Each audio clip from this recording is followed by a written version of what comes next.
Clara Aguilar ay isang ina na pumunta sa ibang bansa upang makipagsapalaran at magsakripisyo upang bigyan ng magandang buhay ang kanyang mga anak. Sa 10 taon na pagtatrabaho niya sa abroad ay hindi niya napigilang kabahan at matuwa dahil sa wakas ay uuwi na rin siya. Pagod man, ngunit natutuwa siya dahil makakasama na niya ang kanyang mga anak. Ito marami akong pasalubong sa iyo. Kita mo lahat, napakaganda.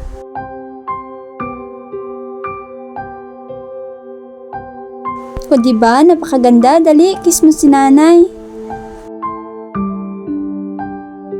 Christina, anak?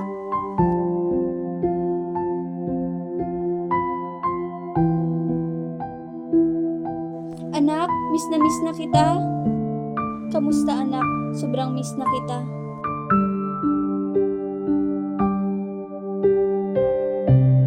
Halika, tingnan mo. Marami akong pasalubong sa'yo. Ito yung damit, alam ko magugustuhan mo. Alam mo, buti alam ko ang gusto mo, hindi ako nahirapan.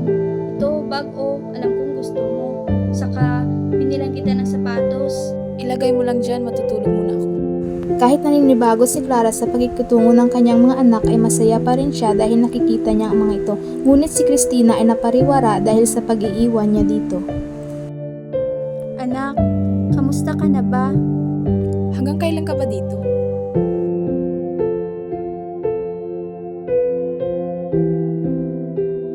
Kailan ba ang balik mo sa Singapore? Nakalimutan kong sabihin sa'yo, nandito na ako anak, magkakasama na ulit tayo. Hindi na ako babalik ng Singapore. Anong gagawin mo dito? Magtatayo ako ng negosyo anak para makikitain kahit papano at para suportahan kayo. Mula ngayon, magkakasama na ulit tayo. Umalis ka na, matutulog na ako. May gagawin pa ako bukas. Malungkot na umalis si Clara. Mabigat ang kanyang loob. Kinagabihan ay nag-usap sila ni Christina. Kaya ka nag-abroad para iwanan kami, di ba? At mabili mo lahat ng gusto mo. Anak, ano bang sinasabi mo? Hindi ganun iyon. Umalis ako para ibigay ang pangangailangan nyo. Para mabili mo ang gusto mo na hindi kayang bilhin ni tatay. Para mabigyan kayo ng magandang kinabukasan. Bakit pa ganyan ka magsalita? At nung dumating ako, palagi kang galit sa akin. Ano bang kasalanan ko anak? Hindi yung hindi mo ako yung pinapansin. Palagi ka nalang galit sa akin. Anak, pansinin mo naman ako Pero lumabas si Christina. Bata pa lamang siya nang iwan siya ng kanyang ina. Naalala niya na labis ang pagmamakaawa at iyak niya upang wag lang magtrabaho sa ibang bansa ang kanyang ina. Habang si Clara naman ay iyak ng iyak habang kinakausap ng kanyang kaibigan na si Linda at Myrna. Clara, tama na. Bigyan mo sila ng konting panahon. Habang nakikinig sa payo ng kanyang mga kaibigan ay patuloy pa rin sa pag-iyak si Clara. Si Christina naman ay nag-impake upang umalis sa kanila. Umuwi si Clara at nadatnan niyang wala na ang gamit ng kanyang anak kaya hinanap niya ito. At nadatnan niya ito sa boarding house na puro lalaki ang mga kasama at parang wala na sa sarili si Clara. Kaya niyaya niya itong umuwi pero ayaw nitong sumama. Hindi ka pwedeng pumasok dyan. Papasok ako at wala kang magagawa. Sasama ka sa akin sa ayaw at sa gusto mo. Umuwi na tayo. Ano ba? Umalis ka na. Nag-iiskandalo ka dito. Tumigil ka na. Huwag mo akong pakialaman. Wala ka bang hiya?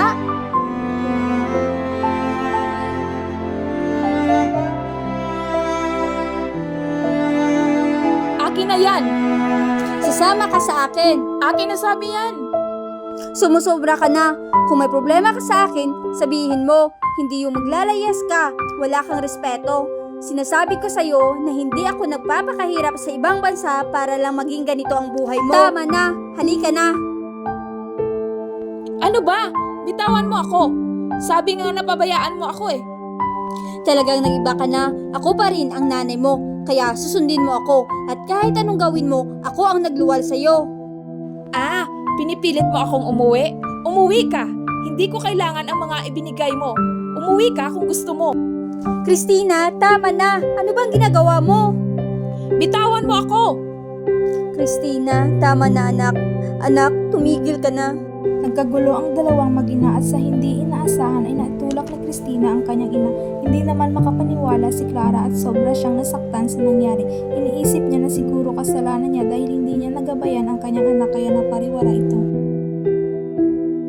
Kung ako, sinampal ko na yun. E di lalong nagkagulo, alam mo dapat siguro mag-usap kayo ng maayos. Ano? Baka paluin ko pa.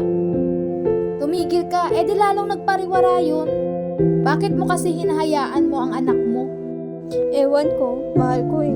Siguro dahil lumaki sila na wala ako, dapat kasi nagabayan ko sila at hindi ko sila iniwan. Ano ba? Bakit nagpunta ka ba ng abroad para magsaya? Kaya umalis ka para bigyan sila ng magandang kinabukasan? Bakit ganun? Parang ang laki ng pagkukulang ko. Siguro dapat hindi na lang ako malis dito. Bahala na kung wala kaming makakain, basta't nariyan ako sa tabi nila. Kung alam lang nila ang hirap na dinanas ko, anong paghihirap ang pinagdaanan ko, pero tiniis ko para lang sa kanila. Umiyak nang umiyak si Clara at inilabas ang kanyang sama ng loob. Awang-awa namang nakikinig ang kanyang mga kaibigan. Sinisisi niya ang kanyang sarili kung bakit naging ganun ang ugali ng kanyang ina. Nanay, maglaro po tayo. Sige na po, nanay. Mamaya na anak, may ginagawa pa si nanay. Sige na nanay. Maglaro na tayo, please. Sandali lang anak, tatapusin ko lang ito. Hintayin mo lang si nanay, please. Please, nanay. Sige na. Pumayag ka na, please. Sige na nga, pero kakain muna tayo ha. Opo, nanay. Sobrang saya niya nang niyakap siya ng kanyang bunsong anak. Habang lasing naman si Christina. Nalasing ito kaya ginawa niya ito ng almusal at pinuntahan sa kwarto. Bumaba na ang lagnat mo, Christina.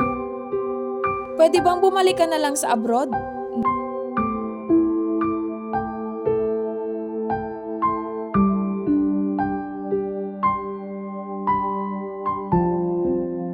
Siguro nga anak, mabuting bumalik na ako doon. Oo nga, huwag ka nang bumalik. Hindi naman ako sanay na inaalagaan mo eh. At hindi lang naman unang beses na nabuntis ako. Bakit ngayon mo lang sinabi sa akin? Ang ibig kong sabihin, bakit mo tinago? Sinabi mo sa akin, di ba, na huwag ako magpapadala ng sulat kung hindi maganda. Hindi naman sa ganyan. Anong ibig mong sabihin? Gusto ko lang naman maging masaya kayo kahit wala ako. Gusto ko lang makitang masaya kayo dito kahit nasa ibang bansa ako. Nababawasan man lang ang paghihirap ko doon. Mahirap? Ba't nagtiis ka doon? Para sa amin? Para sa kinabukasan namin? Oo, dito ka. Nakikita mo ba ang buhay namin? Heto na naman yung ulam. Hindi bale, kapag ako naka-extra, marami na kayong uulamin. Sige na, ligpitin mo na to. Pwede bang tigilan mo na kaming tawaging mga anak? Aalis ka pa naman. Ano bang ibig mong palabasin, ha? Di ba ito yung gusto mo? Yung pinapadali mo akong umalis? Eh, yun naman pala eh. At sana huwag ka nang bumalik. Wala ka talagang hiya, no? Ano, lalayas ka na naman?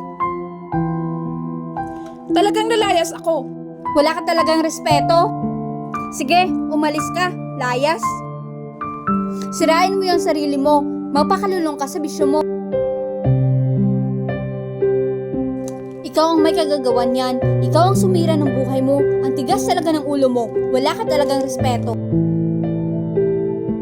Kung gusto mong lumayas, lumayas ka. Sana iba na lang yung ina mo. Sana iba na lang naging ina mo. Ngayon, hindi mo ako gusto maging ina? Sana tinatak mo sa ulo mo na hindi ko gustong iwan kayo dito bilang mga anak ko. Kung iniisip mo na sana hindi mo na lang ako naging ina, sana hindi ko na lang din kayo ipinanganak para hindi kayo nakaranas sa mundong ito. Dito na ako, kumpleto na tayo. Kahit dito na ako sa bahay, ginagawa ko pa rin ang lahat para sa kinabukasan nyo. Hindi ka nakaintindi. Hindi kami nanghingi ng kung anong gusto namin. Dahil mahal ko kayo.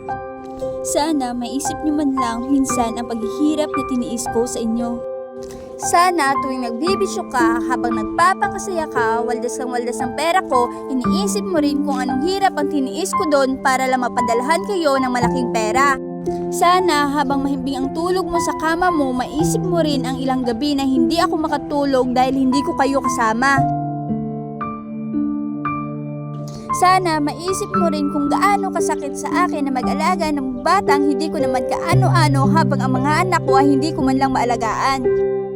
Alam mo ba kung gaano kasakit sa akin bilang ina doon? Sobrang sakit.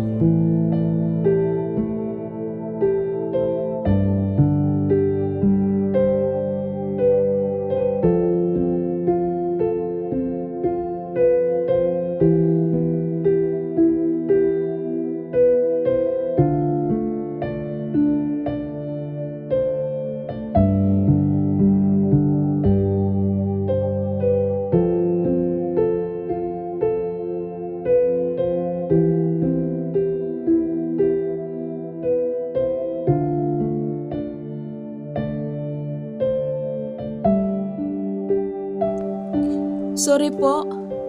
Siguro nawala lang talaga ako sa sarili ko.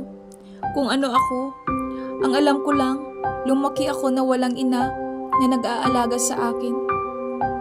Walang ina na nagsasabi sa akin na magaling ako, maganda ako, at kaya ko. At nagkaayos na nga ang mag-ina.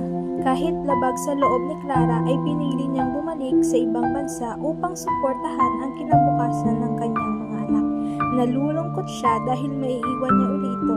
Pero sa pagkakataon na ito, wala na siyang dapat ikabahala dahil alam niyang naiintindihan na ito ng kanyang anak. Lalong-lalo na si Christina. Masakit man, pero nagpaalam na sila sa isa't isa.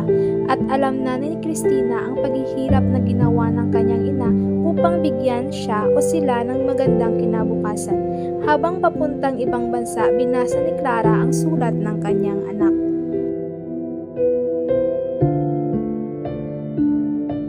Nakangiting binasa ni Clara ang sulat. Mahal na mahal niya ang kanyang mga anak at sila ang natatanging kayamanan na iingatan at aalagaan niya. Handa siyang magsakripisyo, maging maligaya lang ang mga ito.